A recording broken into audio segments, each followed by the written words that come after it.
जिस दिन राहुल गांधी वोटर अधिकार यात्रा के तहत बिहार में सड़कों पर उतरे, उसी दिन दिल्ली में चुनाव आयोग विपक्ष के वोट चोरी वाले आरोपों पर सफाई देने मीडिया के सामने आया। चुनाव आयोग की तरफ से विपक्ष के आरोपों को झूठा करार दिया गया, लेकिन आरोप प्रत्यारोप की बात आगे करेंगे। पहले आपको राहुल गांधी की यात्रा का वोट वाला गणित बताते हैं। ये राहुल गांधी की यात्रा का रूट मैप है, जो 25 जिलों से होकर गुजरने वाली है। सासाराम से इसकी शुरुआत हो चुकी है। इन 25 जिलों में विधानसभा की 183 सीटें आती हैं। 2020 विधानसभा चुनाव में इनमें से 103 सीटें एनडीए गठबंधन ने जीती, जबकि 76 सीटें महागठबंधन ने जीती। राहुल गांधी की ये यात्रा सीमांचल के कुछ इलाकों से भी होकर गुजरने वाली है, जिसमें पूर्णिया, अररिया और कटिहार शामिल हैं। साल 2024 के लोकसभा चुनाव में कटिहार सीट कांग्रेस ने जीती थी, जबकि पूर्णिया से निर्दलीय पप्पू यादव चुनाव जीते, जो अब कांग्रेस के साथ हैं।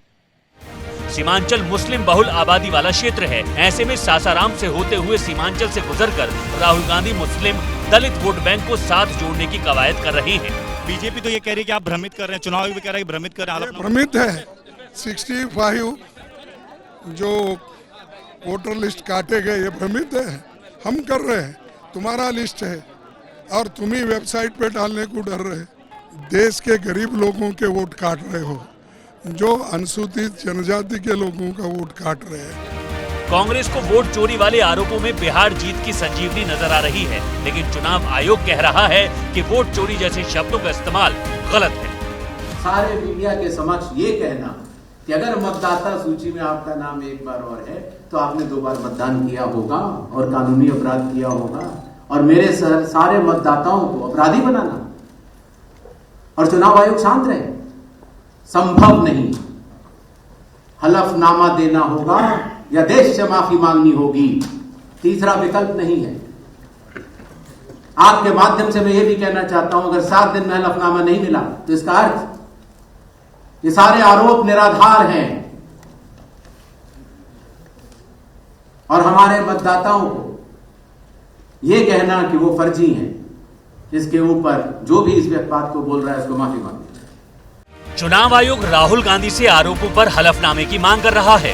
दूसरी तरफ समाजवादी पार्टी का कहना है कि उसकी तरफ से कई हलफनामे पहले से ईसी को दिए गए, लेकिन कोई एक्शन नहीं हुआ।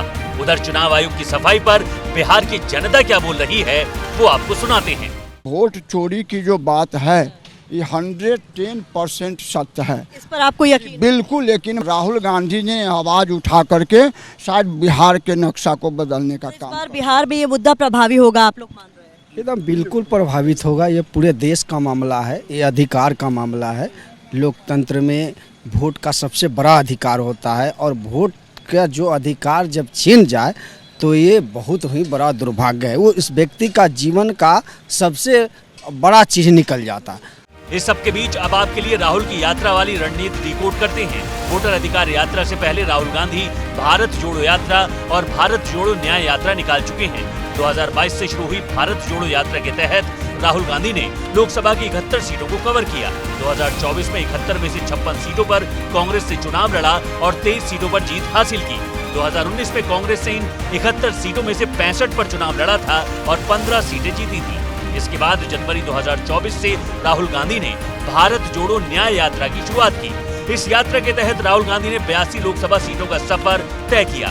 इनमें से कांग्रेस से 49 सीटों पर चुनाव लड़ा और 17 सीटों पर जीत हासिल की। इससे पहले 2019 में कांग्रेस से 71 पर चुनाव लड़ा और सिर्फ 6 सीटें जीती थी। माना जाता है कि यूपी में कांग्रेस को राहुल गांधी की भारत जोड़ो न्याय यात्रा का फायदा भी मिला, क्योंकि यूपी में राहुल गांधी और अखिलेश यादव के तौर पर 2 लड़कों की जोड़ी जनता के बीच सड़कों पर उतरी। यहाँ दोनों ने मिलकर यूपी की 43 लोकसभा सीटों पर कब्जा जमा लिया। अब राहुल को लगता है कि वोटर अधिकार यात्रा के जरिए वो बिहार में भी एनडीए के खिलाफ कुछ ऐसा ही करिश्मा दिखा सकते हैं।